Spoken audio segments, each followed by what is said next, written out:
So I was in my early 20s, been seeing this girl for a few months. Our C** chemistry was on point, we enjoyed each other's company immensely, but timing was just off as we both had plans of relocation that were set in motion before we met. So we stayed as FWB. So there we were one night laying in bed in post-coitus bliss. After what was probably the best *X we have ever had, our breaths still heavy.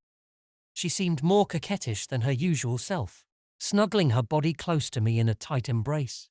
She softly told me that I am the only man for her, and she wanted our relationship to be exclusive from that moment on. Assuming my charm and *sexual prowess brought about this turn of events, I was beaming with confidence, my ego stoked by my apparent ascendancy to Nia's *X god status. In what I imagine being one of my most effortlessly cool and devilishly masculine moments, I replied, "To what do I owe this honor?" She proceeded to regale details of her weekend escapade. A girls' night out with her old sorority sisters where the night ended with her drunk out of her face, hooking up with this French-Algerian guy. Then she described the shock and horror when his penis inevitably made its debut.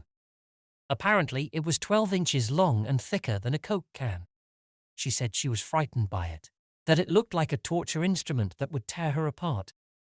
Apparently, the mood soured soon after that, and he left her place awkwardly. Now I pack a standard issue 6-incher with some room for expansion depending on my level of arousal. Never had any complaints from previous partners, which by then was a significant number. There never was any reason for me to second-guess my *sexual abilities. I did have an acute awareness of being a grower and not a shower, buying into the porn-skewered reality that bigger is better. Whatever latent insecurities I had was magnified and put on display. My breaking point came as these words uttered from her lips. "I kid you not, he was probably twice as big as yours." It carved deep into my consciousness with animated violence, overwhelming me with feelings of inadequacies, clouding my ability to control my most basic faculties. She then said something about how much she anticipated my visit, and how she thinks she is falling for me, blah, blah, blah. She ended her confession by teasingly going down on me, kissing my flaccid cock, telling it, "This is all I will ever need." I don't think I have ever felt so small in my life. I got out of bed, got dressed in abject silence, and just left the room without saying a word. This, of course, left her in a state of confusion. I never called her again and blocked her on all my social media accounts. I spent the next few days at home in crippling depression, wallowing in self-pity, rejection, and inadequacies. Thinking back, now a far more secured man in my 30s, I often second-guess my reaction. Was I being an insecure drama queen? There I was, just had the most amazing *X in my life. This gorgeous girl I really liked was pouring her heart out, praising the superiority of my average-sized member whilst professing her love for me.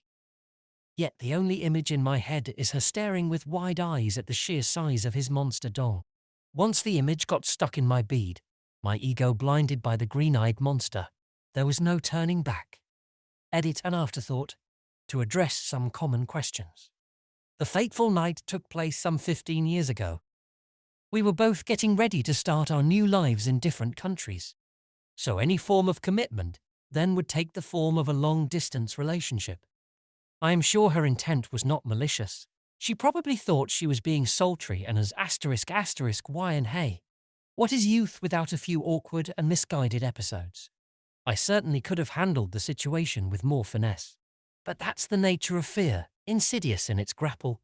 My emotional and mental faculties went into complete paralysis. I saw retreat as the only option. It was cowardly, and I am not proud of it. We are connected through the grapevines of social media, but none of us reached out to each other. I guess both of us being seemingly happy in our marriage played a big role. Many people have questioned my motives in writing this with accusations of sensationalism and fabrication. The simple answer to that is, I am currently going through a divorce and the business I spent years building closed down a month ago. Symptoms of the pandemic blues often manifest as nostalgia. Writing and sharing my stories here on Reddit have been rather therapeutic. I would like to thank everyone for sharing your thoughts and lending me your perspective to those who shared their own personal stories.